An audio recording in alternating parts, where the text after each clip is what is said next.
Assalamu alaikum wa rahmatullahi wa barakatuh.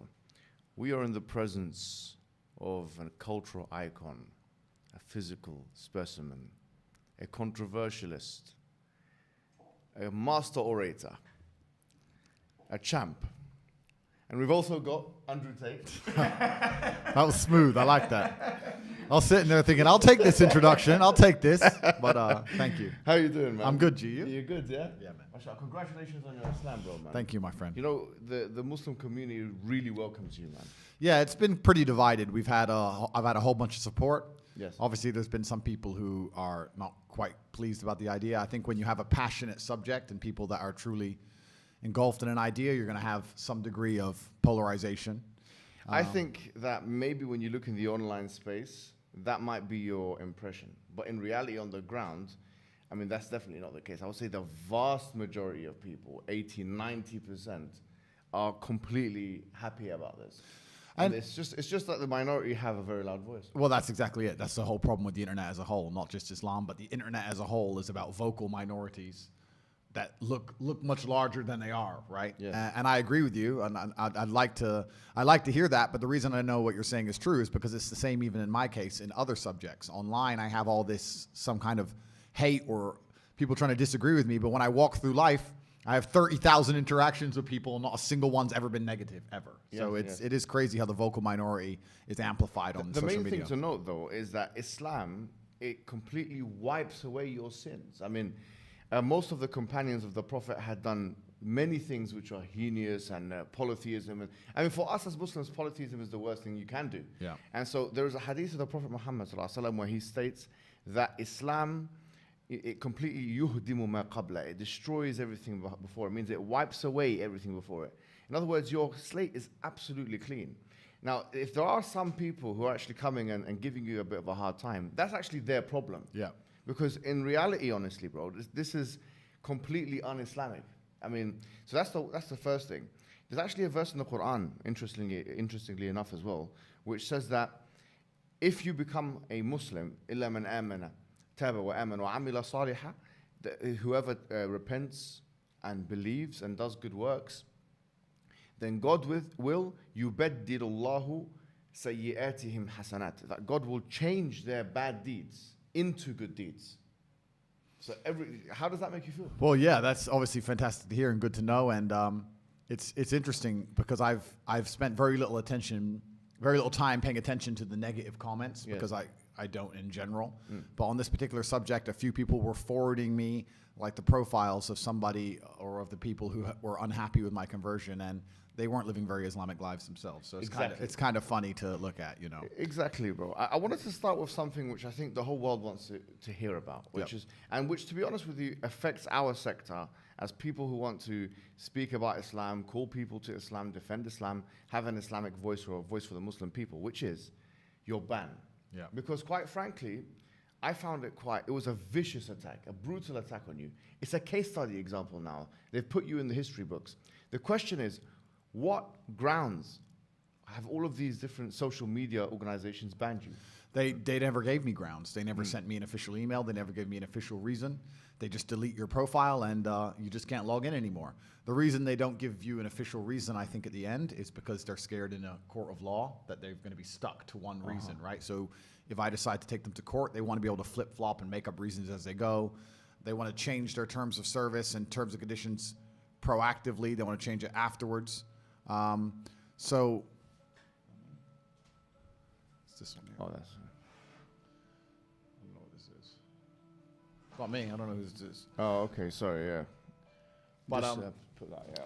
yeah, but so they never gave me an official reason for banning me. So I don't truly understand and truly know. I mean, I understand the reason they've come up with. I know that reason is false. I have my own theories on why they've banned me, but them themselves have never told me why. They just delete your profile. For example, YouTube. Most producers know that YouTube have community guidelines, right?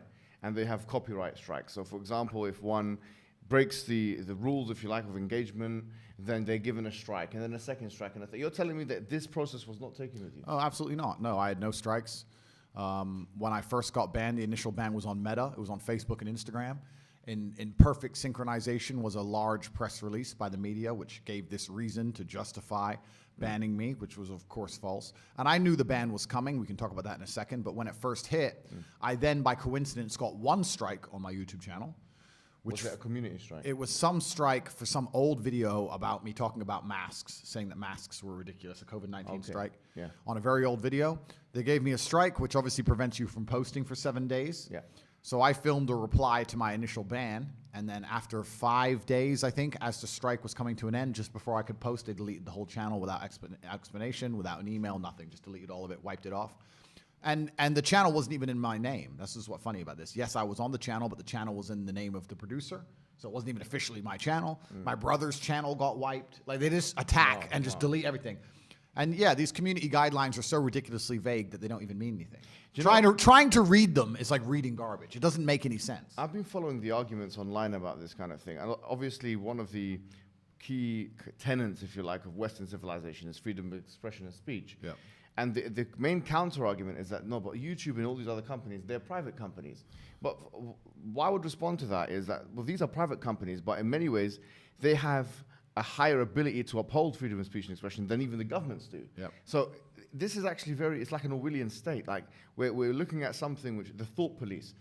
Isn't this concerning that you have these elites, whoever they may be, who can take these arbitrary decisions and delete somebody from YouTube? Like yeah, it's worse than concerning. This is why I talk about the Matrix all the time in my videos, Yeah. and I try and explain that we are living in a false version of reality. We're living in a computer-generated simulation because the computers, which is the social media companies, are generating a version of reality which simply isn't true. By deleting one entire side of the argument, by purporting facts, which happen to be false, by deleting information which happens to be true, by making sure the algorithms choose what information you see and what you don't see, they're literally affecting the world people live in. And there's people who are walking through the world today with a mindset and a view on life which is the result of false information, the result of a construction by these social media companies. So we're living inside of a matrix. We're living inside of a very false version of reality, and it's scary. And that's, in many ways, it can be more pernicious than a classic totalitarian state, because at least with a totalitarian state, everyone's being honest about their level of domination. With this kind of thing, it's like,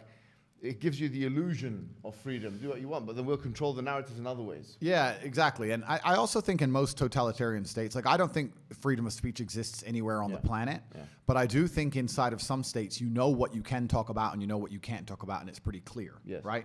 If I were to go to Russia, for example, I would know what I could say and what I couldn't say without getting in trouble, right? But in the Western world, we pretend that's not the case. And I think that often they'll let you discuss many different subjects until you get to a certain point of influence, and that's when they get afraid of you. It's not just what you say, it's how powerful your voice is. I think the biggest problem with me is not the things I was saying, it's the fact that I became so monumentally popular. And if you're monumentally popular and you have a huge proportion of the youth and a large contingent of the population which are interested in your words, and you haven't sold your soul to the agenda, then they see, okay, he's a large counteraction to our methods and what we're trying to do here, so he has to go. So I think also you can be the victim of your own success in the Western world. So let me ask you this final question on this point, which is, you call it the matrix, we can call it the liberal world order. Because the LWO, or whatever you want to call it. I mean, it's certainly a method of control. They've got their own ideologies. Liberalism, for example, second wave feminism, still, they're shoving it in our faces.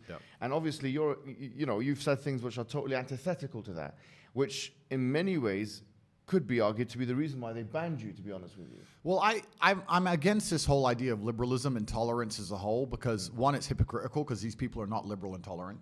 The people who are talking about liberalism and tolerance, they want us all to look different but think the same. If you think differently, then you're instantly a bad guy, right?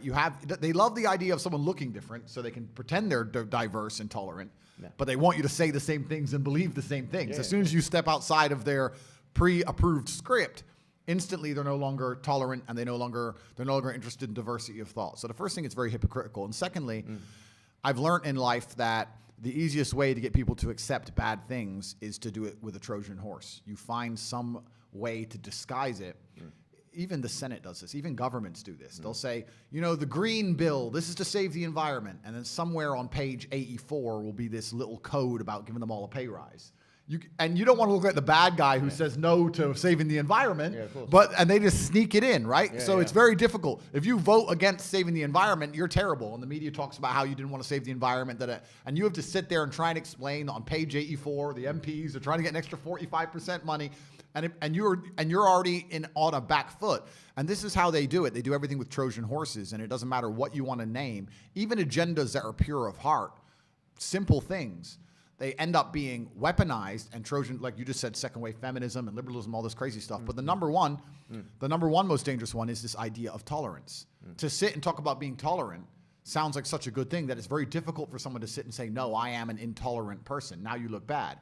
But when they say tolerance and push tolerance to the point where absolute degeneracy must be accepted, that's the point, yeah. Then you're a better person to not be tolerant. You can't be tolerant of degeneracy. You can't be tolerant of your own children seeing things they shouldn't see. You can be tolerant of the destruction of society. If they're going to sit here and say that, no, tolerance is the best thing ever, and then Trojan horse it and destroy the way humans interact, then I don't think tolerance is a good thing. Well, I mean, that's the thing. They've hijacked the phrase, and they've used it in their own context. There's one particular political thinker, his name is Mumbai. He said something very interesting. He said that the West has not acted morally consistent. They've only acted strategically consistent. Yep. And so it's tolerance when it's within your own borders or within a certain subsect of people, but then it becomes whatever it becomes a colonizing mission or a civilizing mission when it comes to the Iraq War, for example. Completely. If you look at all of Western foreign policy, I mean, they'll talk about we need democracy, we care about freedom. They come up with all this garbage. But the truth is they'll support any side they want to support regardless of whether they're democratic, regardless of what team they're on. They don't, you absolutely not nailed it. It's just about strategy at the time. And they have no true morals or true moral fiber. They'll just sit there and go, what's the strategical best decision? And they'll get it done. And yeah, that's Western foreign policy. And I think it's the same across basically the entire Western world. But this idea, when I hear people talking about tolerance, it just, when I hear it, I know what they're trying to do. They're trying to say, this is evil, this is bad, but you're intolerant. Because you don't like evil. And there has to be a point where you stand up as a man and society stands up and says, yes, I'm intolerant of certain things. If someone broke into my house and tried to just start making dinner, I'd be like, whoa, who are you? Like, be tolerant. No, I will not be. Who the fuck is this guy? It depends on what food is cooking. Right? Well, I mean, there has to be a line in the sand. Yeah. And the reason they keep talking about tolerance, diversity, inclusion, tolerance is not because they care about different people of different races or different beliefs. Certainly not beliefs, because you're not allowed a different belief. That's the number one thing. But it's because they want you to just sit down and swallow the pill and allow yourself to be brainwashed and not stand up for anything. That's all they want. Isn't it ironic that they use tolerance as a way to try and manipulate you? Completely. That's exactly what they try and do. In fact, and it's funny, I'm trying to think of an idea which is purported and accelerated by the mainstream media machine that isn't an attempt on manipulation. Every single thing that they jump behind and they try so hard to get you to believe in is a manipulation attempt. I'm trying to think of one that isn't. Why else would they waste their screen time? They're sitting there. These people are smart enough to understand that the internet's coming and people are spending more time on independent medias and people are learning more information from each other, and they're slowly, I mean, I don't want to go into the subject. We can talk about the last few years. They still have a grip on the world because they proved it, right? But with the common cold, but still, they're sitting there going, okay, we have this mass media machine. The average person only watches 6 minutes of our propaganda a day. They can't waste those 6 minutes, my friend. They need to go, what's our agendas? Let's get to the point. What do we need people to believe about X, Y, Z? They can't be sitting there telling us the truth. That's a total waste of time. Absolutely. I wanted to ask you now, because this is the hot topic, especially in the Muslim community, about your conversion. So tell us the story, like what happened exactly. Well, I think a lot of people who've been following me for a while understand that I've been very respectful of Islam for a long time. Yeah, sure. I was born in a Christian country. I was raised as a Christian, and I've always been very respectful of Islam, and it's become more and more obvious to me and more pertinent that Islam is the last religion on the planet. When I talk about Islam, because I'm new to it, I'm a little bit careful, right? Because I'm new to it. I'm certainly not a scholar. There's so much I need to learn. I know I'm on a learning journey. I'm not here to sit here and talk scripture. I don't know those things yet. I'm here to learn. But and we're here at your assistance. Thank you, bro. Thank you. Honestly. Thank you. But it's just, for me, it feels like the last religion on earth. I feel like there's no other religion. People say to me, why did you convert? And I said, I don't really feel it as a conversion. It's almost like I knew God was real and now I've become religious. And they say, well, you were religious before. I was like, religious before how? Christian? What does Christian mean? Like, who's not a Christian? You go to Christian nations and everyone says they're a Christian. Look how they live their lives. Go into the average church. Is anyone actually fearful of God? Anybody? No. The girls are out on Saturday night drinking and then they turn up to church because their parents made them. Like, there's no substance to the religion. And also, Islam very closely reflects my personal beliefs.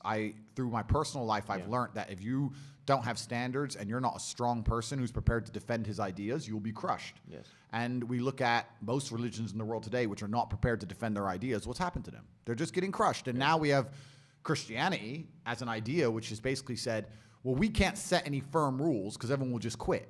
So instead, let's make it so easy to be a Christian that nobody has to put any effort in. Yeah. And then accept everybody no matter what. And hopefully we can keep the church doors open.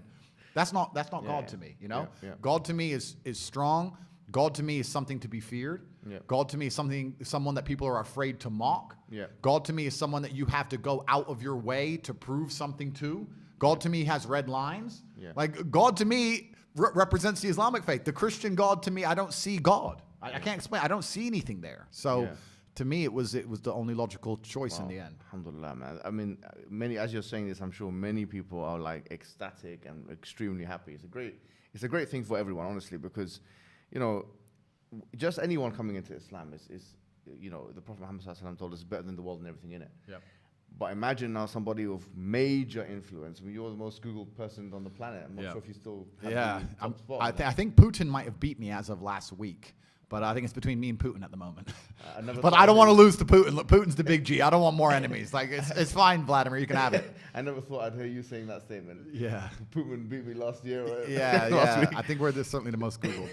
But no, it's definitely something beautiful. And a lot of people have, you know, you'll be surprised at how many women as well. Like, because obviously the accusations of misogyny and stuff, which, you know, but a lot of women, alhamdulillah, especially in the Muslim world, they're absolutely happy. In fact, let me tell you a story. Just before I came here today, one particular woman, I can't reveal her identity, but she's working as a school teacher in London. And actually, my friend told me that she was kicked out of school because they had this campaign against you in the schools. I'm not sure if you're aware of this. I've seen, this was part of the cancellation. I did know about this. Yeah. So in British schools, they said, you know, if you say anything good about this person, or you have to be reported or prevent and kind of. And if you say anything, you know, you have to kind of combat his extremism or whatever it may be, right? So because when you became Muslim, she abstained from doing that. She said, I can't really do that because, you know, Islamic laws and it's backbiting and he's got honor in Islam and so on. And unfortunately, they fired her from the position. Wow. So you can see that this is the level of encroachment we're talking about here. So, and this shows you that the level of fraternity that exists. And not only the fact that, you know, when you're looking at Twitter or whatever social media, it's not a representation of what's really happening on the ground. Of course. And I mean, that's crazy to hear. And what's most crazy is, the fervor behind this idea that I'm somehow extremist is truly clown world. Like, I've sat as a professional and analyzed my content and understood which things can be taken out of context and which things were said in a way perhaps they shouldn't have been said before I was massively famous. But we have to sit here and understand that if you take anybody on the planet and give them 7 years of YouTube and then they decide and they blow up big, you're going to be able to find 30 to 45 seconds of clip across all those years that can be taken out of context, right? Yeah. And it's truly crazy because they sit and say, oh yeah, but you know, the young boys are watching your stuff and they don't truly understand all of it, and there's nuance that's missing. And my argument is very simple. My argument is, well, one, you're taking small clips out of context, and two, there's not a single piece of content on the internet that a 14-year-old boy can't misunderstand.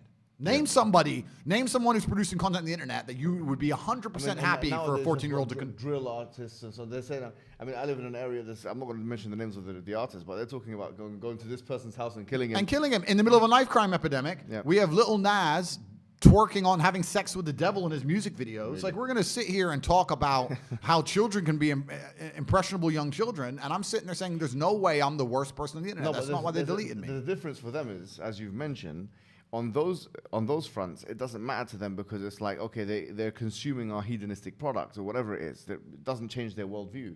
Whereas what you're saying is ideological now. You're challenging the status quo of the LW, of the liberal world order. You're challenging second wave feministic notions. You are challenging some liberal notions. You are challenging ideas, commonplace ideas of tolerance. And George Orwell said it very well. He said that the more a society moves away from the truth, the more it hates people who speak it. Absolutely, and you're right. And I think even the basic things I teach, because some people have said to me, Andrew, all you teach about is personal responsibility, motivation, working hard, getting up and doing the right thing. I said, that's the absolute, those are the things they're most afraid of. If you teach people to have standards for themselves and to be morally strong people and to know right from wrong, then they can't brainwash you. Yes. So that's what they're most afraid of. They're most afraid of young men waking up and going, no, I don't believe that. You have to believe it. No, I don't believe it. I don't want to. And I want to go do this. I want to go to the gym and be strong, or I want to believe X, or I want to be a moral person. They genuinely have a problem with baseline morality. Yes. Yeah. Understand? When some people recognize when I converted to Islam that there was a time I was an atheist. There was a time when I was atheistic. And the reason I am now so absolutely certain that God is real is because I've seen evil. I've seen shaitan. I've seen it. When you see enough evil, you realize that there must be an equal and opposite force. And there are people out there in the world today doing the work of the devil, genuine demons, who are trying to destroy the baseline morality that's inside of all of us. We're all born with some kind of morality, and they're trying to destroy it. And that's exactly the Islamic understanding, that we believe that you're born with something called fitrah, which is the initial goodness. You're born with an innate belief, receptivity to believe in one God. Yeah.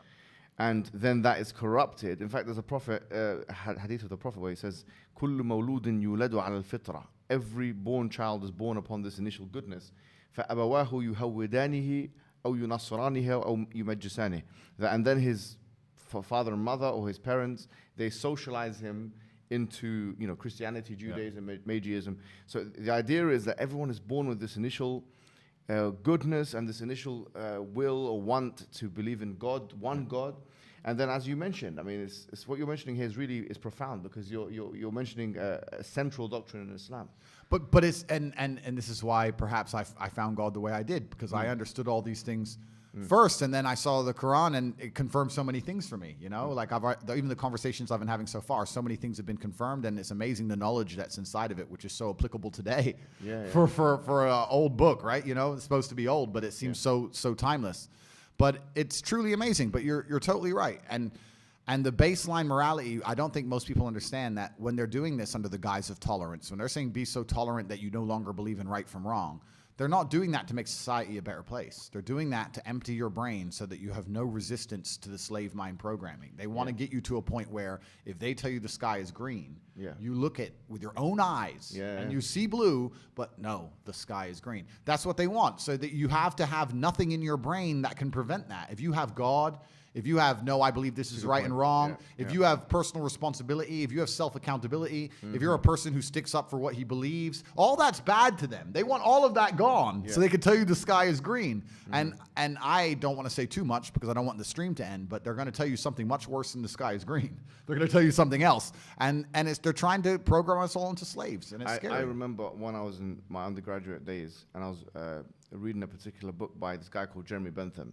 who became the spiritual forefather of J.S. Mill, who is the father of social liberalism of today. And I remember reading this because it was so powerful, because it linked to something I read in the Quran. He said that, you have two gods. He said you have the God of pain and you have the God of pleasure.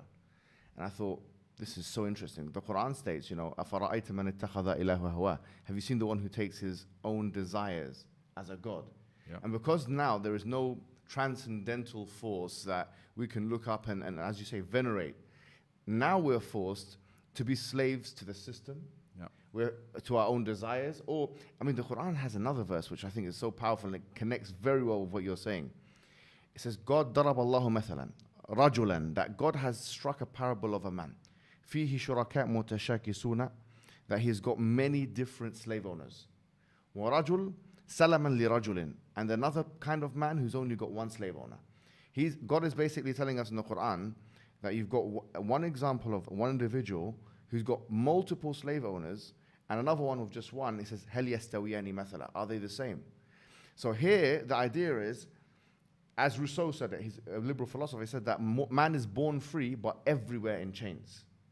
this is the order. Because if you don't have that God to worship, then you're going to end up having to worship to everything else. And the whole part of the shahada which you took, which is ashhadu an la ilaha illallah wa ashhadu anna Muhammad Rasulullah, the true meaning of that, la ilaha illallah, is that there is no God worthy of worship except for one God. Yep. Which means that your desires or the system or these people that want to control us, the problem is they're not worthy of worship. The only one worthy of our subordination and submission is the creator of the heavens and the earth. There's no one else. I agree, and I completely agree, and I've agreed with this for the longest time. You know, I've never been to like a music concert, and people ask me why, and I said, I just look at it and I feel embarrassed. I look at someone up on a stage dancing around, and I look at hundreds of thousands of peasants in the crowd, just yeah. I'm like, it's I feel cringe. It's like secondhand embarrassment when I see these festivals and everyone's losing their mind, or these music concerts.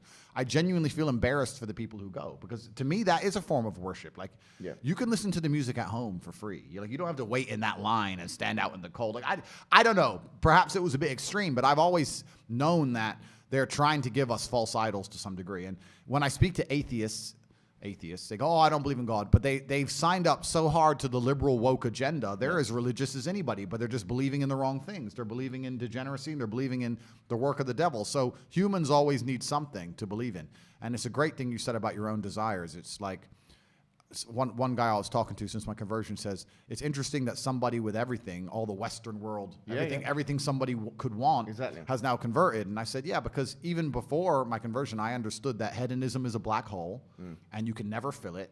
You're never going to be able to have enough girls to be happy with girls. You're never going to be able to have enough money to be happy with money. You're never going to be able to, drink enough to be happy with drinking. Like, it's a black hole, and you can pour endless things down it, but you'll never fill it up. And you need to have some degree of self-restraint. And I've always been a very disciplined person. I've never made mistakes. But certainly, the higher power is going to give you more satisfaction in your heart than endless insanity. Absolutely, because I did see a clip of you making the same points. You were saying that, I've done all of these things. Because the accusation is, well, you are the poster child of hedonism, right? Say this guy, you're talking about. Sorry to interrupt you. Yeah. But what's annoying about that is I'm absolutely not. That's what's so annoying about that, because I know so many people of my net worth. I will sit here and say, on the podcast before everybody and before God, voila. Never slept with a prostitute or paid for sex in my life. I don't gamble. I've never taken a drug in my life, never tried steroids, never tried weed, never tried cocaine ever in my life, ever. Never. Yeah. Like, I drank a bit of alcohol, smoked some shisha, smoked some cigars, and spent most of my life as an athlete, working hard, 12, 14-hour days making money. But I look after my family. So for me to be, they go, you're the poster boy of hedonism. I say, I know so many people who do so much worse than me. I really don't do that much. I'm not gambling. Andrew, from our perspective, if you've done all of that, your slate is clean, which is amazing. But it's just incredible to me that, especially at my level of net worth, right? I grew up in Luton, poor on a council estate, and now I'm pretty financially successful. And once you get past this line and you meet these other people who are as rich as I am, they get a boat, they put 100 girls on it who are paid for, a big pile of cocaine. I don't do any of them things. Like, I'd stand by and say I'm one of the for a man with a bunch of money from a council estate, I'm as pretty behaved as you can possibly hope for. So. No, I feel that in you. Obviously, you are, in your previous life, you were the world champion in kickboxing. That requires a certain level of restriction, discipline, and these kinds of things. I do think that this is kind of like a misconception. Yeah. I mean, people think that it's part of your marketing. It's probably self-induced marketing. It's part of your marketing engineering strategy that you've engineered yourself as, this is my life. But in reality, though, is it fair for me to say that if something doesn't have proper meaning and purpose for you, you won't really enjoy it? Yeah, I think a lot of people, in fact, the number one thing I hear from people who meet me in person is, I've had so many people meet me and they're like, you surprised me. I'm like, why? Like, you just work and you just sit on your phone, or you just work on your laptop, and like, they thought I'd be this crazy guy running around being crazy, and they realize I'm extremely restrained. I'm very careful about everything I do. From the food. What's your routine like? Okay, so it's a good question. So I wake up, whatever time that happens to be. What time do you wake up?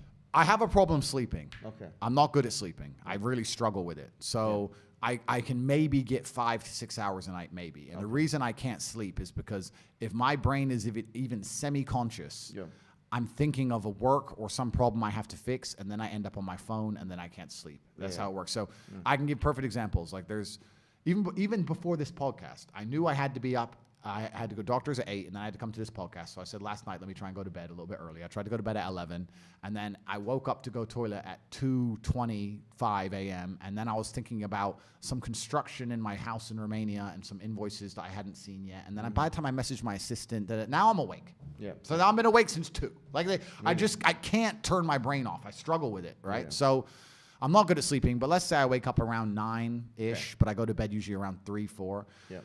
First thing I do is drink 2 liters of water. Then I train. Every day I train for about... What do you do? I train for about 30 to 45 minutes a day. I don't train... What is it? What kind of training is it? It depends where I am because I travel so much. Right. So if I'm in hotels, you kind of got to do what you can do, right? Okay. So mainly it's weights now. I don't box as often because it's inconvenient. Like if I was training for a fight, it's different. Yeah. And I was sparring a couple days ago. I still got the move. No one can hit me, so I'm still got it. Yeah. But so usually about 45 minutes, I tear through a bunch of weights. I just go as crazy as I can, get that out of the way. Yeah. Bunch of coffee. I'm a coffee addict, I guess. I don't know if that's still allowed. I hope so. Yeah, but okay, good. Because I love caffeine. I believe caffeine's a miracle drug. So I'll have 2 or 3 coffees, another 2 liters of water. I only eat dinner every day. I don't eat breakfast. I don't eat lunch. Yeah. And then from there, it's just completing tasks. I have something to do. I have a podcast with you to do, or I have somewhere to go, or I have to go. Maybe sometimes it'll be something good, like pick up a new car or a new watch. But if not, I promise you now, I spend every waking second on my laptop or staring at my phone running the empire. That's all I do is work. Life to me is work. Life to me is work at the point now. Sleeping's work. I only sleep because if I don't sleep, I wouldn't be able to work. Wow. If I could work without sleeping, I wouldn't sleep.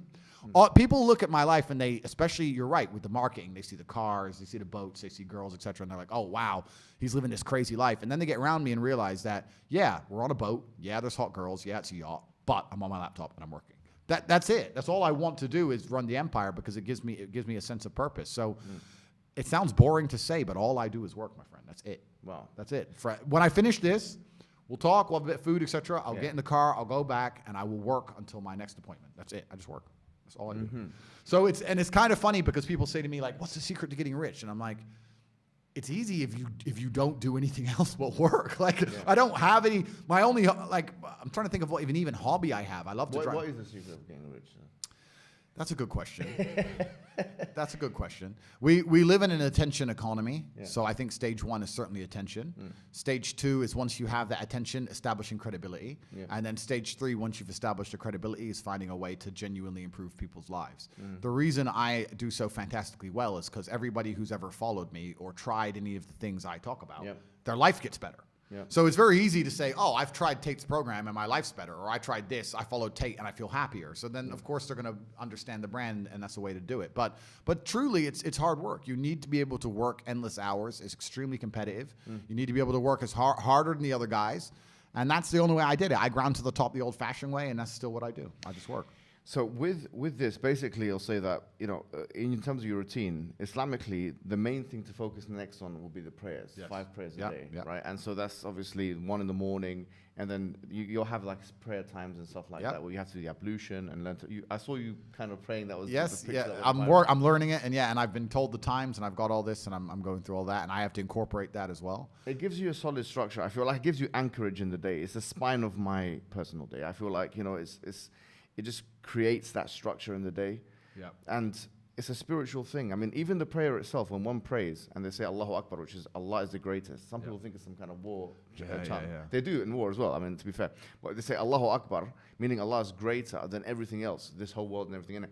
And then when they start engaging in prayer, then what you're doing is you're trying to, in a sense, get out of the zone of being in this world, connect with God, ask God for guidance. And we do that very consistently because we feel like, the belief is that guidance is in God's hands, and so doing that, spiritually cleansing, for me, it's the most important thing that one can do in the whole day. So that, in terms of your structure, that would be the thing that you'd put in next. But I wanted to ask you about something else now, which I think is something you're known for as well, in terms of speaking about these things, is your gender positions, okay? So this is, a lot of people have controversy with you, accuse you of misogyny and all these kinds of things. I mean, let's say now, maybe as after you've become Muslim or even before, what are your views on gender? Like, how would you summarize your views on gender? I would summarize my views on gender by being very simple and stating the fact that I think that the genders are different. I think we have different strengths and weaknesses. I think men are better at some things than women. I think women are better at some things than men. I think when we work together as a team, that makes us the most powerful force on the planet. I think the biggest problems with the world today is that everybody is trying to pretend that they're interchangeably as good as each other at the same things, and that's destroying the teamwork. It's very simple. If I was an accountant and I met a tailor, I'd say, okay, you make the clothes, I'll do the accounting. And then as a team, we have a very profitable business, right? If we were to turn up and we were to decide, you know what, I'll do half the accounting and you do half the accounting, and you do half the tailors and I do half the tailors, where our tax bill will be a mess, the jackets won't fit, like it'll all fall apart. I don't know why it's so confusing for people to sit there and understand and go, yeah, women have certain strengths and weaknesses, men have certain strengths and weaknesses, and when we both understand them, both accept them, and work as a team, then we're a complete package, and this is why God created us to be different. If we were exactly the same, we wouldn't need each other. This is what makes us need each other. That's a powerful statement. This is why we need each other. We wouldn't need each other. That's right, and this is what people don't understand when they say I'm misogynistic or I say bad things. I'm like, no, absolutely not. I'm talking about the differences between men and women so people understand that men need women, and women need men. And that's what creates beautiful families. That's what keeps society functioning. And as soon as you point out the differences between the two genders, they're going to attack you because they don't want men and women to need each other. That's one of the things they really don't want, because the number one thing that will inspire you to resist against total tyranny is protection of your family. They don't want the family unit in terms of the nuclear family, because otherwise when they come to your door, the devils and the demons, you're going to stand up and say, no, my wife and children are inside. They don't want that. They want you to just be hedonistic and not really have anything of value and nothing worth fighting for and defending, because then you'll accept the slave programming, accept whatever they want you to do. But yeah, my views on gender are very, very simple. I think that we're slightly different, but together we're ultimately powerful. And pointing that out has somehow labeled me negative by this vocal minority of psychopaths. And it truly, and I say psychopaths because they truly are. They're psychopaths, these people. They're truly destructive. And when I look at the people who have the most hate for me, who say I'm the most detrimental to women, if I look at their lives, none of them are happily married. A lot of them aren't even into women. They swing a completely different direction. Like, these people, why are you pretending you care about a masculine man's views on females? Why do you pretend you care when I say I want to protect and provide for my woman? If she doesn't want to work, she doesn't have to work. I'll take care of her in that way, and she'll take care of me in another way. Why are you pretending that offends you when your relationship with women in your own personal life doesn't even exist? And if it does, it's awful.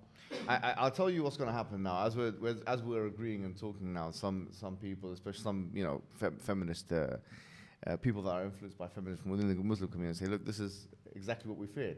He's not holding him to account. He's not speaking to him about the wild statements.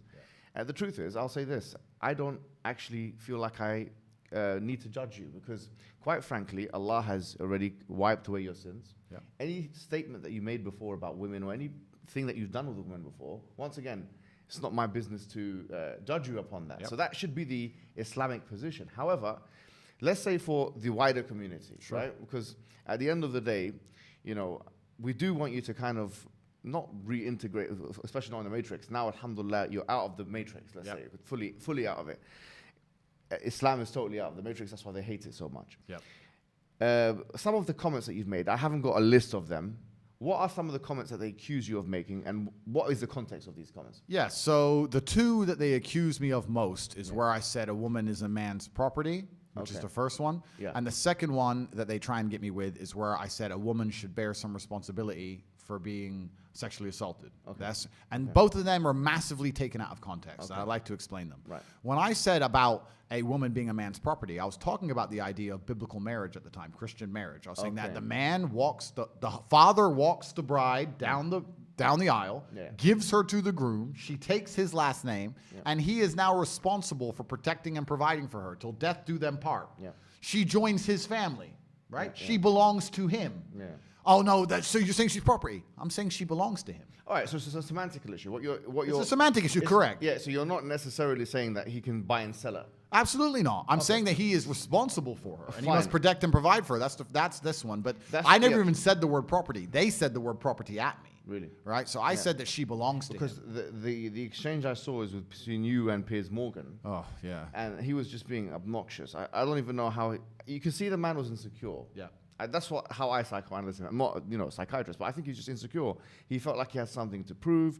He was, he's of a certain age, of a certain weight, a certain disposition, and there's people when they see you and him together, that's enough of a victory for you and enough of a loss for him just to see you two, side by side.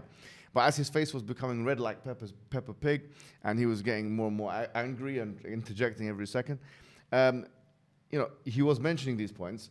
This is the only thing that, from my perspective, I felt, okay, maybe he has a point here. Sure. But as you've explained it, if you mean by property X, Y, and Z, we don't actually mean property then potentially we say, look, this is not the best wording. Yeah. It's not the best wording. Absolutely. And what you didn't mean by that is, she's some kind of commodity and object. Correct. Absolutely not. In fact, quite the opposite. I was trying to say how important she is and how she must be protected and provided for.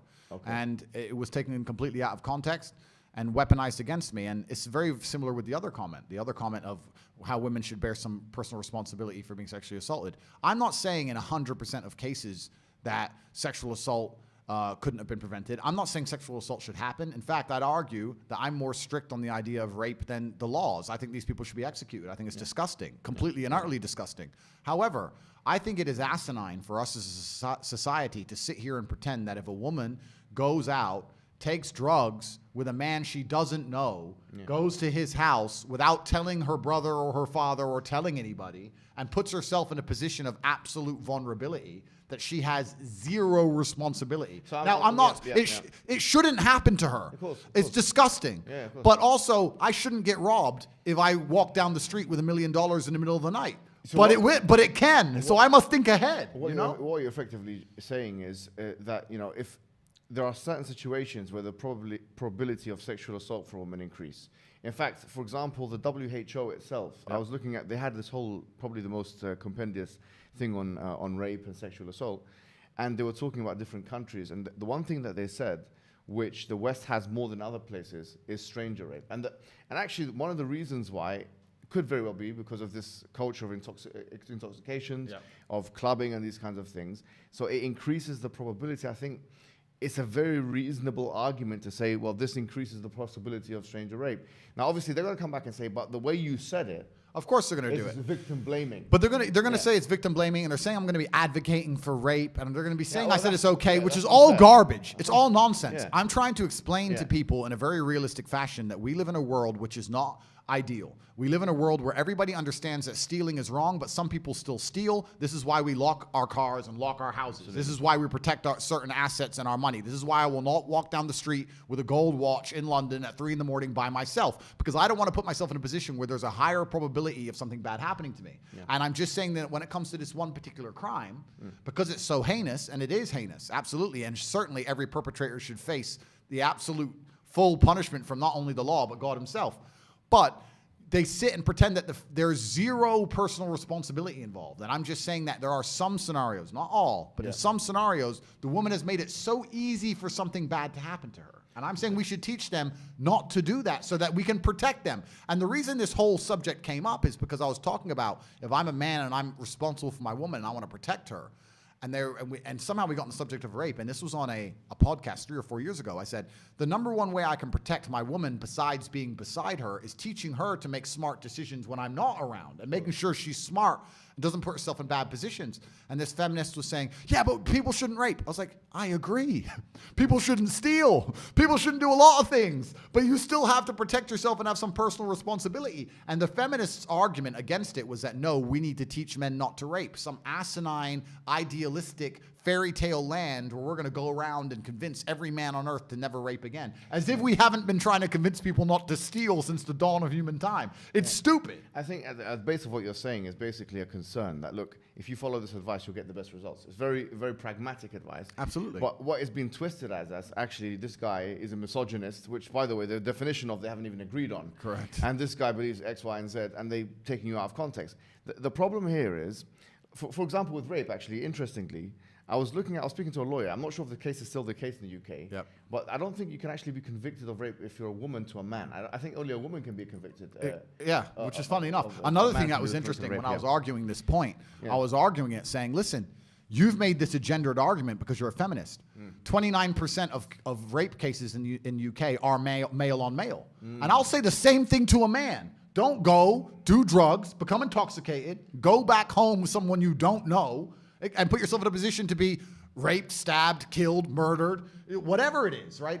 And the feminists who were arguing against me goes, oh, but you don't understand male privilege. You get to walk around safe at night without worry. I was like, listen, my dear, you have no idea what it is to be a man. You have no idea. You think we walk around London in the middle of the night willy-nilly with no concerns? They will kill us for the piece of metal on our wrist. Like, you think we're just walking around thinking doop-de-doo? No. Absolutely not. Yeah. I'd actually argue that in certain scenarios, in certain places in the Western world, it's more dangerous to walk alone as a man than a woman.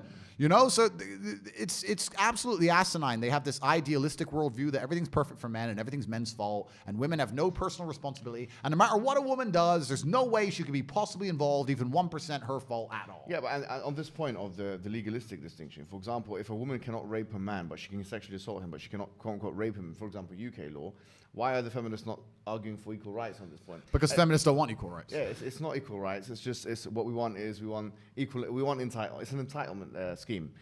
But the point is, really, I think you are a proponent of traditional family, aren't you? Absolutely. At the heart of it, you've always said that, despite everything else. Absolutely. I'm a proponent of traditional family, and I'm a proponent of polygamy as well? Yeah, well, I'm a proponent of traditional roles. Yeah. And the reason for this is because I actually think it makes humanity the most competitive. Yeah. I think that the world functions best and we're the most competitive as a species the closer we are to our original natural gender roles. And I think if you were to take 10 men and 10 women, yes. Let's say we have two planes, right? Both have 10 men, 10 women, both crash on an island. And if you had 10 men and 10 women who fell into their gender roles, and the women started, foraging, and the men started hunting and building, and the women, made blankets, and the men found animals to kill, and we fell into our gender roles. And then you have the other island where all 10 of them, it's all mixed up and everyone just does whatever they decide. And, I don't have to do that because I'm a man, you do it, etc. I feel like the island where people fall to their gender roles are more likely to succeed. I think if you go I think if you go to societies where life is much more difficult than it is for us because we live blessed lives, they are very, very ingrained to their gender roles because they understand the only way they can survive as a tribe or a species is for the men to do X and the women to do X. We both do what we're good at, and this makes us the most competitive. And I feel like if you want to have a stable society and a competitive society, and when I say competitive, I mean competitive in all realms, including safety, including having as many children as possible, not even competitive in a combative sense. I'm just talking about having enough kids to beat the reproduction rate, which we're failing to do in the West, and everyone being able to walk around without getting hurt.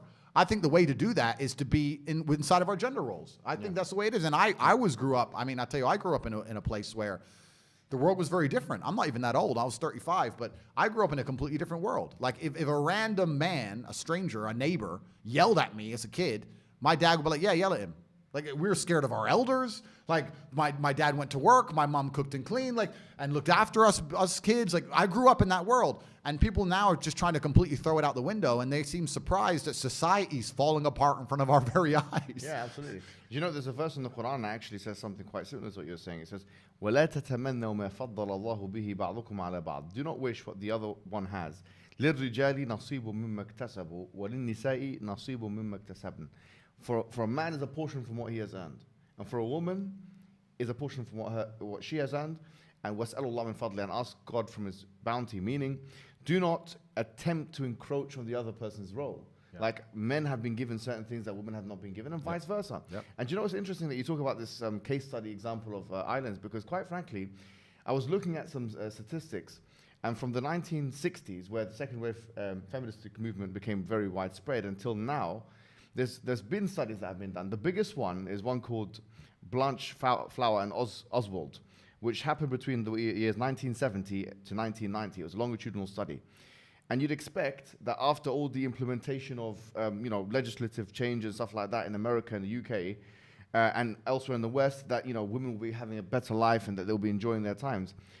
But the conclusion of the study, after they've interviewed 100,000 women, this is the biggest study that I think has ever been done, 100,000 women, in both the UK and the US. The conclusion was that women have a deteriorated situation.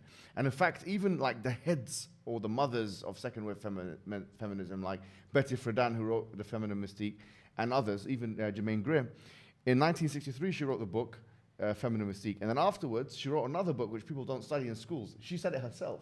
Wow. She wrote a book called The Second Stage. She said, I'd done sociological experiments in the 70s after the 60s, after the changes that have been done in the 60s. And I found that in the 70s, women were more depressed. Yep. 1/3 of women, she states this in her own book, she says that 1/3 of women were worse off. It was really interesting. There was actually a magazine, very famous magazine, that done a poll on women. And they said, it's called Top Satre magazine.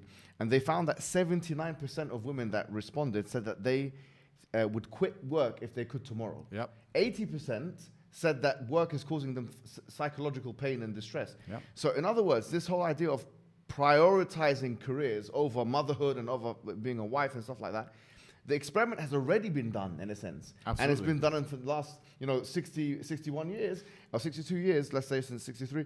And in that time, what we found has been a tremendous failure. Of course. Which has impacted women's mental health, their physical health, it's impacted families. One more thing I will say is that I was talking to one guy he's done demographic stuff called Nicholas Wolfinger. Yeah. And I asked him what families are most stable or whatever, by way of like the children turn out to be most educated and they're away from delinquency and criminality, these kinds of statistics.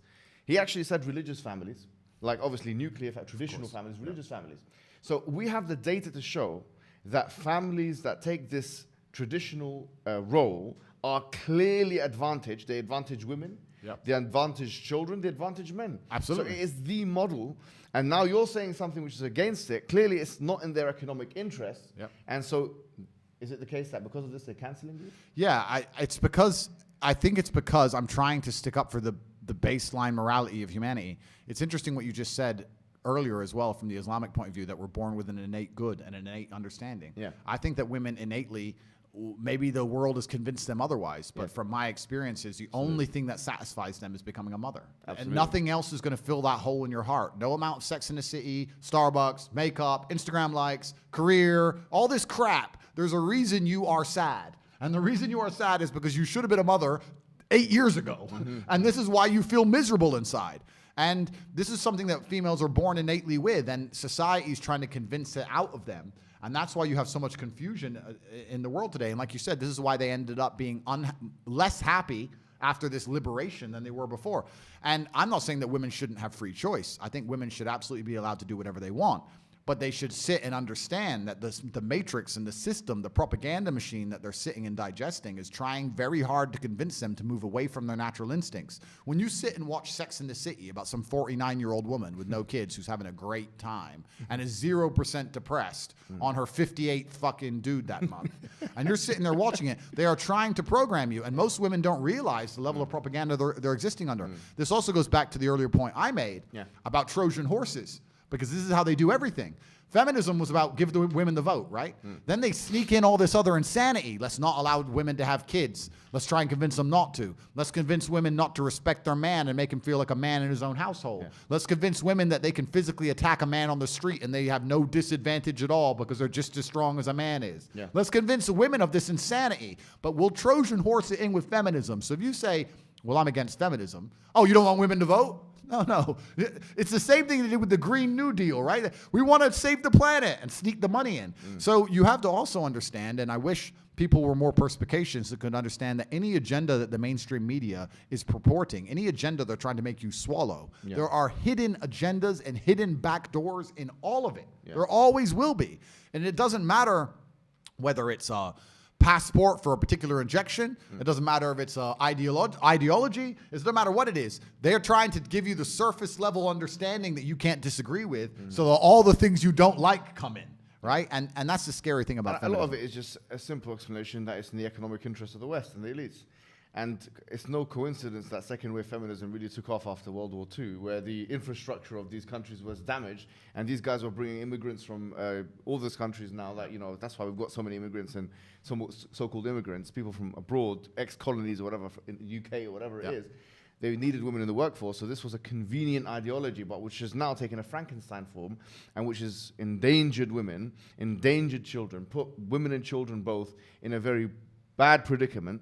You're saying something opposite to this. They're saying if this guy gets too popular, we're going to lose money. Oh, completely. And it's not even just lose money. I think it's more sinister than that. I think it's they're going to lose influence, and influence is the number one thing they care about.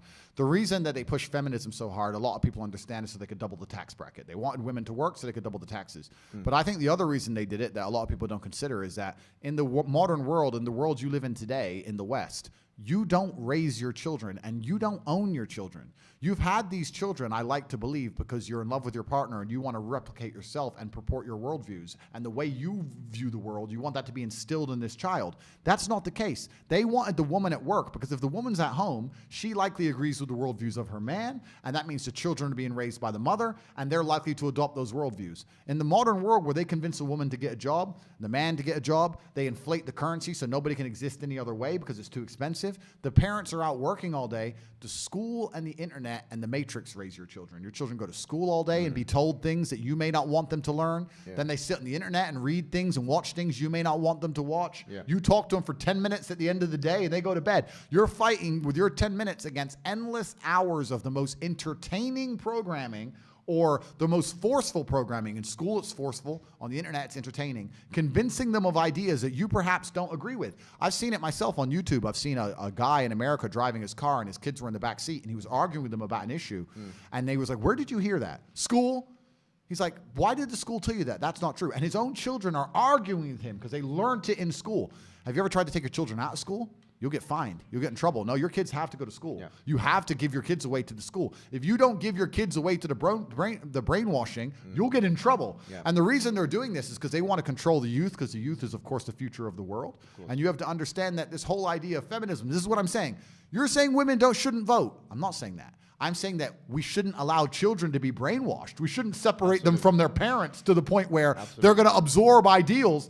And I've seen the Muslim community, the only ones standing at the gates of schools saying, you're not going to teach this to our kids. The only ones who will stand up against it. Because in the white Christian traditionalist of England, the British, they just sit there and let their children ship them off for programming. Just ship them off for it's insanity. You don't raise your own kids anymore. Absolutely. And you know what's so ironic about this is that if you read the 30 articles of the Human Rights Convention, I think it's number 27 or something like this, which says that a human being has a right to educate their children, or what their children is educated about. So on the one hand, they're saying, look, you can educate your child, you can choose what education they have. But on the other hand, no, it's the state, the Orwellian state, the thought police that must do that. So they've got a contradiction there. But what's even more pernicious, I think, as you said, is that this is a religion. I mean, at the end of the day, I think anthropologists, maybe 100 years from now, are going to look back in Western civilization and say, an individual with these traits is identifying in this way. This is a mythology of some sorts, a fiction of some sorts. And this is a religion of the Western world. They sacrifice the conventional idea of one God creating the universe for this preposterous idea, or this mythological idea that you can identify as X and you're actually scientifically Y. And they're now trying to put this religion on our children. Now, you said it good on a video, because I actually saw a video that a small clip, like, a lot of your clips have become viral, like on Shorts and TikTok. And one of them was where you were saying that you can do what you want. I mean, in the West, just to be clear, I don't think either of us or any of us have said, no, we want to stop you from doing what you want.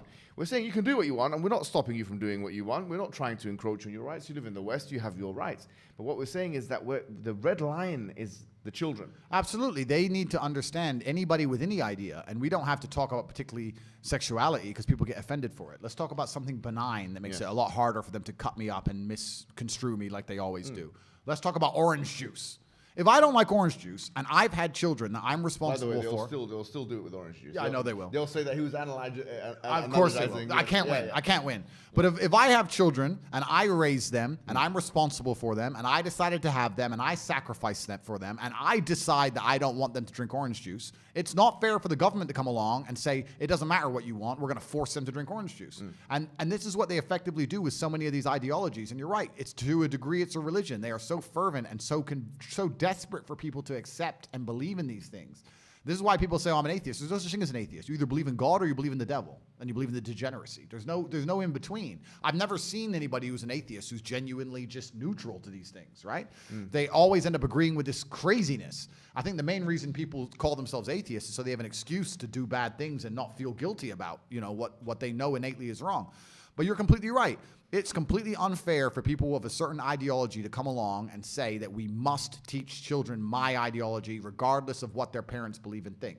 That's truly disgusting. And feminism and the whole idea of getting the mother out of the household and locking the children in these educational camps is the reason they wanted to do all this stuff. And they want to control the youth, especially the youth, because children are the easiest to manipulate to shape the future.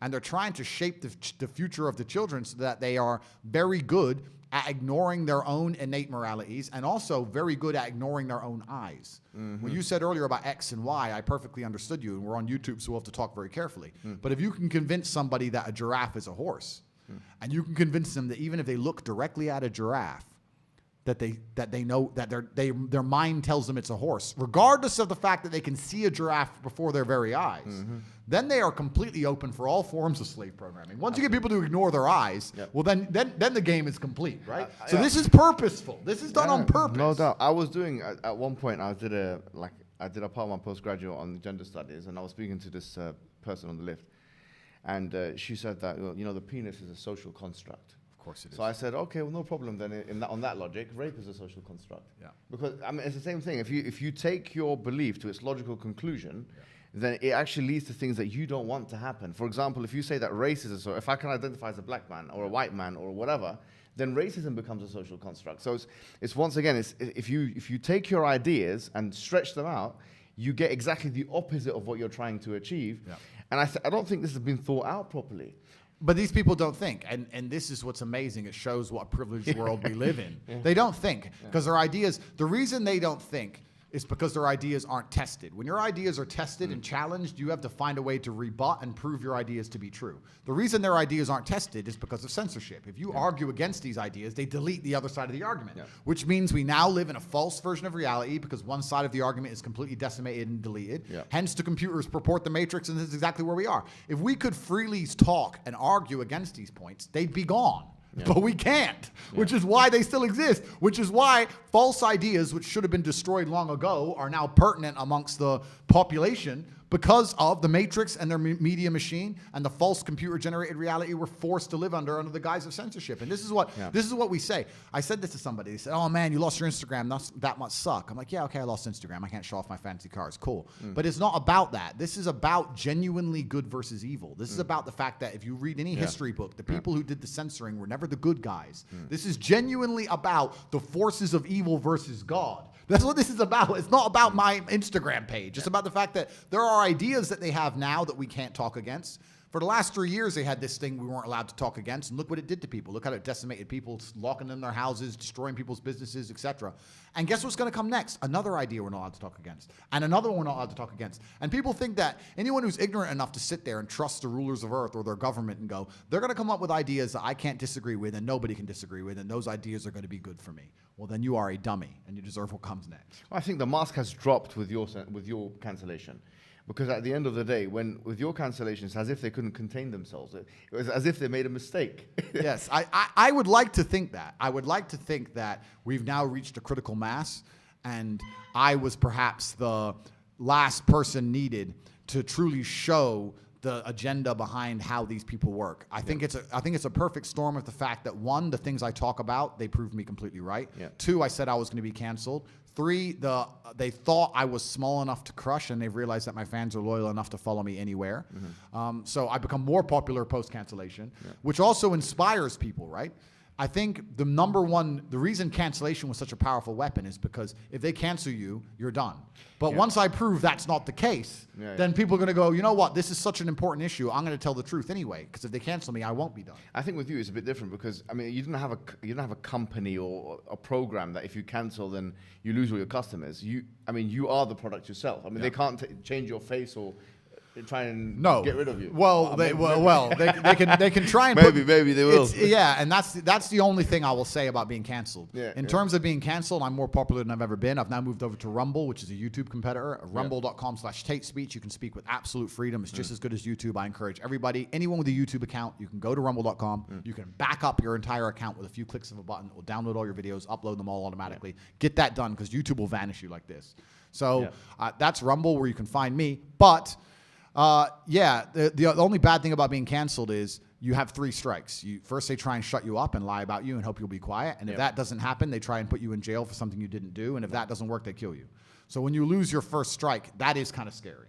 To know now that, okay, they've told me I must be quiet, and I'm not being quiet. Yeah. So they're sitting around going, oh, Big Mouth still wants to talk. Yeah. And they're coming up with a plan to try and make me be quiet. That is disconcerting. It is disconcerting. I think this is very relevant to the Muslim community, bro. Like, in general, because the reason why I feel like this cancellation should be like such a concern for the Muslim community is because if this can be done to you because of XYZ view that you have, or that you had before Islam, let's say, a lot of those views were commensurate with Islam, fully commensurate with traditional Islam, especially your traditional views, gender roles, so congruent with it. Now, if they're allowing you to, if they're doing that with you, then we're next. Absolutely. And we've got 2 choices. Either we preempt the situation, like what we're doing right now, and holding these unelected elites to account, or we stay there as lame ducks and put our neck on the chopping board and we'll be next. Yeah, absolutely. And this is why, once again, when I was saying earlier about the reason I've adopted Islam and how you have red lines and things you stand up for, it's the Islamic community, the only ones I see who are outside schools trying to protest and protect their own children. They're the only ones who have a baseline moral fiber that can't be corrupted. We're here in Dubai, right? You could walk outside and find a construction worker in the heat for $300 a month. If you offered him $1 million to denounce Islam, he wouldn't do it. He could not be bought. And let me say something else as well on that. Do you know, we talk about hypergamy, which I agree. Almost all the studies, like this one by King and stuff like that, shows that hypergamy is a real thing, right? That women will marry, across and up dominance hierarchies. However, there's one thing I'll say about Muslim women, right? For the most part, and no study has been done on this, but from my own experience, I'll tell you this for a fact. Yep. You know?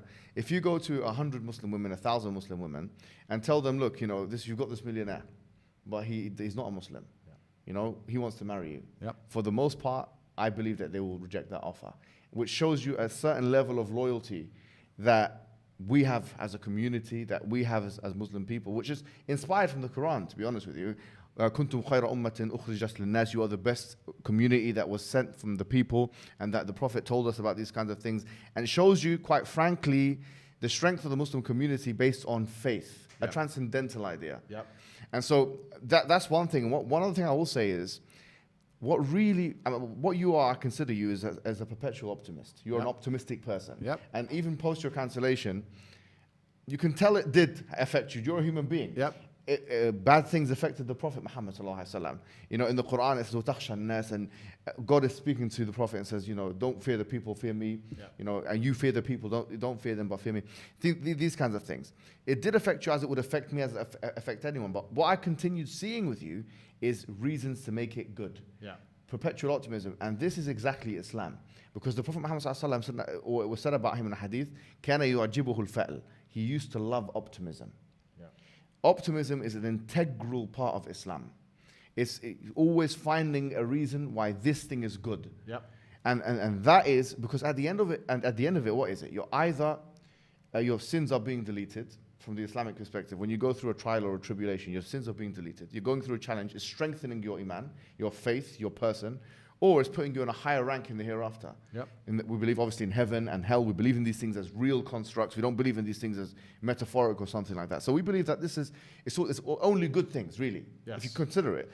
And so in many ways, one can see why a religion like that would suit someone like yourself. I mean, you mentioned Khabib Nurmagomedov before. And you mentioned, he's got training, and then he's got praying and training and praying. And there's something else about Khabib which I think is really powerful, is that he represents, I think, a very virtuous thing, which is that he is both humble and confident. And that's where the virtue is. And at the end of the day, if you have that kind of mindset, a strong mindset, a disciplinarian mindset for yourself and for your family, I think that is, in many ways, it is the remedy for a lot of these mental health issues. Oh, absolutely. And I also think that God is pleased with you when you show him the beauty of his creation. I think that God is pleased with you when you work as hard as you possibly can and you do the best you can in anything you're going to attempt. God loves people who work hard and try hard.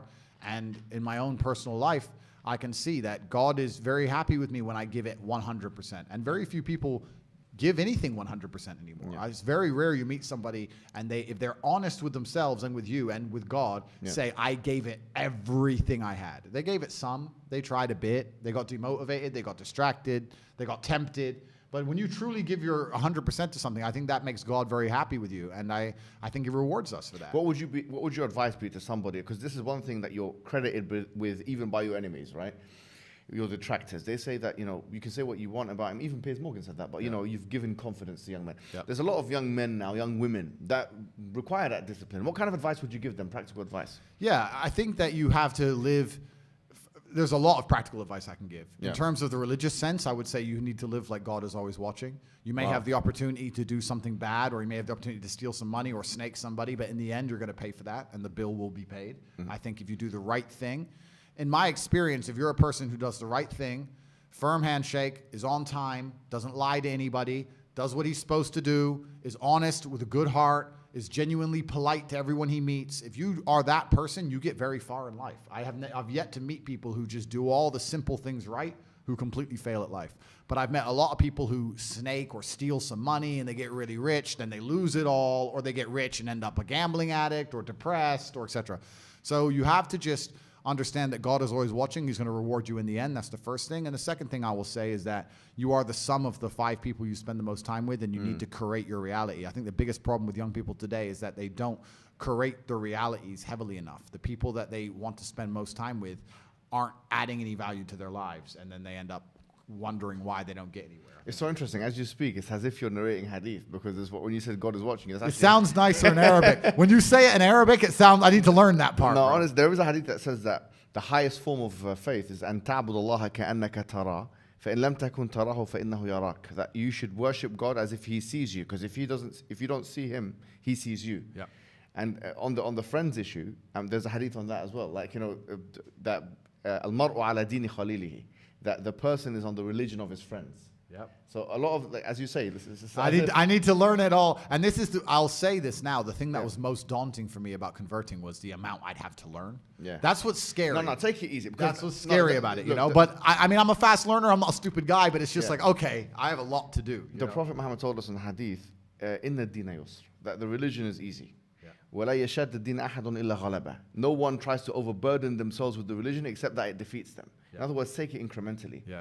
And Aisha, one of the wives of the Prophet, she said that if the first things that had been revealed to the people was this is permissible and this is impermissible, people wouldn't have done it. Yes. So, the first things that came down in terms of revelation were the verses of heaven and hell and these kinds of things. So I would say take it easy. It's a journey. It's like kickboxing, Yep. You probably came in when you were a young guy, learning the roundhouse. Of course. It took you some time to kind of develop competence in that field. And it's like anything else. So it's an easy process, but it's a gradual process. What I wanted to speak to you a little bit about is conceptions of masculinity. Okay. Yeah. So I think you've been criticized with that as well, like the toxic masculinity. Supposedly, yeah.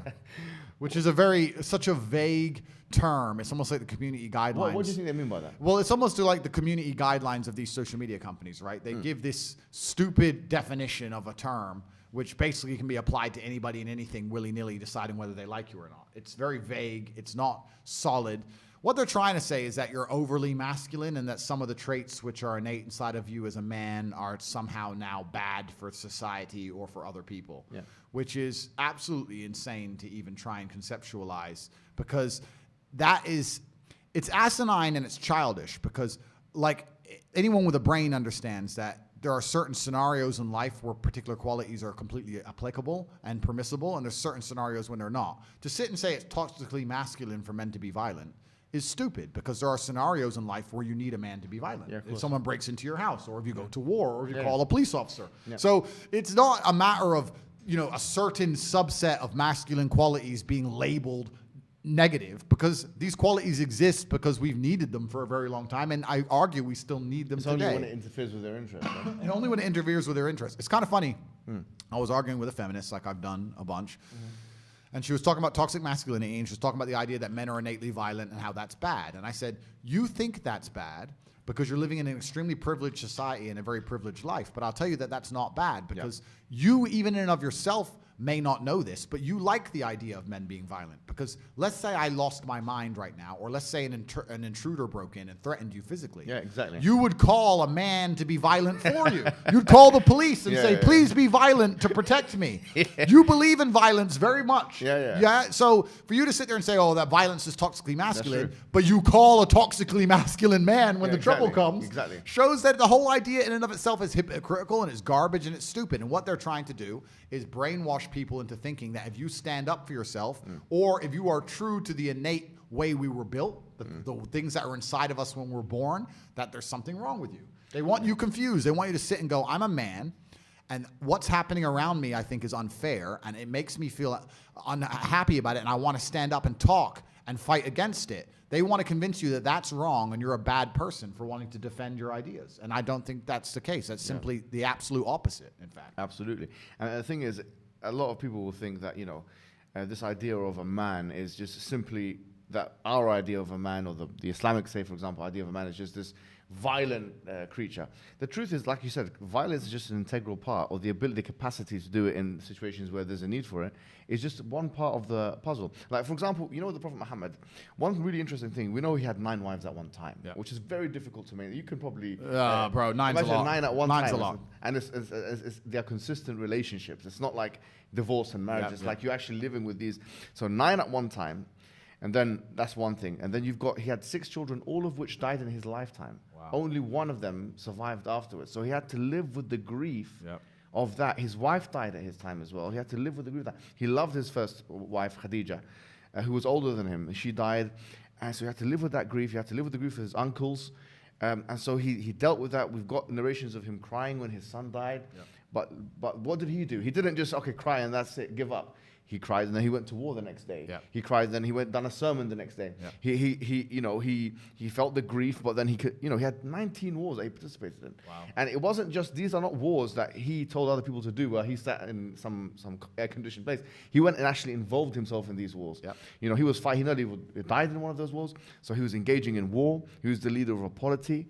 He had 9 wives at one time, all managing all that. He prayed half of the night. So imagine, like you said, you sleep 4 or 5 hours. The Prophet Muhammad may have prayed for that long, like actually praying for that long. And that's an incredibly difficult thing to do. His children died. He was directing the people. I mean, if you really think about it from a KPI perspective, key performance indicators, for 1,400 years, people have been following the teachings of this man. From the most grandiose of things to the most minuscule of things. I mean, this is influence. And even Pantheon, I think, is one of the organizations that have ranked it. They've put him as number 1 because how could you not? How could you deny? His influence stretches cross-culturally, it stretches historically, and then also we got the Quran. They've got the hadiths. We've got thousands of hadiths. We've got the Quran. This is the role model for the Muslims. Do you see what I mean? And it's a lot of men nowadays, I'll be honest, within the Muslim community and outside the Muslim community, we don't have those kinds of role models. The religious clergy are nothing like warriors, and the warriors are nothing like intellectuals or anything like that. And I cannot remember who done this, who said this quote, but it was such a powerful one. It was an English. It was either Aristotle or Socrates, I think, if it's the quote you're about to say. No. Let me say the quote first. He said something to the effect of, if you separate the fighting man from the thinking man, you have fools that fight, and you have cowards that think. Yeah, completely. And I think it was there's a similar quote by either Socrates or Aristotle. Yeah, he said something very similar. He said, if your warriors and your thinking men are separate, then you nailed it. Oh, it's right. exactly the same. I think it's one of those two. But no, and you're completely right. It's completely true. And that is what the world is lacking now as a whole. And it's kind of insane when you look at how the world works. You have these thinkers sitting around in some government building sending warriors to die. And the warriors don't understand why. And the thinkers are too scared to go do it themselves. And it's kind of strange how whole society's even, limping along as it is. But I agree with you. I think that's the essence of a complete man. And when you were telling me about the adversaries, the adversities that were faced and how he stood up and he fought against them and moved forward anyway, I think this is what God wants from us, from all of us. It doesn't matter what the adversary is. It doesn't matter how much you're hurt by it. You need to allow it to motivate you to push harder and show your power and show your resilience. And it's almost like even before I became Islamic, I very much understood that when bad things happen to me, this is a lesson from the universe or from God or from the Creator to stand up and show who I am and who I can be, and to take all of the pain and anguish and disappointment and heartbreak and all of this and turn it into a force I can use for good and to make myself a better person. And I think if you don't approach life this way, that you're always going to struggle, because life is hard for everybody. It's going to be hard. It doesn't matter who you are or what you do. You need to be resilient to it. And I think that Islam is a fantastic way to understand exactly how to handle adversities and move forward. So, well, I'm going to end in a second, but I just want to say one thing, which is that for those who don't know what Islam is a very, very basic religion, and it really is just a belief and worship in one God worthy of worship. As we've talked about today, it's not your desires, it's not the society, it's not the matrix or the LWO, the liberal world order. It's not any of those things. Really, it's just belief and worship in one God, and it is the belief in all of the messengers, Abraham, Moses, Jesus, and we believe the final messenger is Prophet Muhammad, who I've just described a second ago. And if someone just believes in those two things, actually, for all intents and purposes, they're a Muslim, and then all they have to do next is start praying 5 times a day, which is what Andrew Tate has done. It's been a pleasure having you on. I know you're a bit tired and fatigued, so I don't want to make it all long for you, and we'll get something to eat after this. I don't know how long we've been talking for. How long have we been speaking for? I think that's a good time. Yeah, and we can do another one as well, especially as my journey continues and as I learn more and as I get more knowledgeable. I would love in a year or so or 6-7 months, etc., we'd meet up again and do something. Absolutely. And if you need anything from us, obviously, we're always being in communication with you. If you need resources, research, anything like that. Perfect. And you're part of the community. And one thing I want to say to the Muslim people is we must show loyalty and unity with Andrew Tate, in the sense that he is now one of our brothers, and it is absolutely unforgivable to say things that some of these feminist Muslims have been saying. And in fact, if anything, they need to be the ones who are refuted. Andrew Tate now is a brother of ours. His sins have been completely wiped away.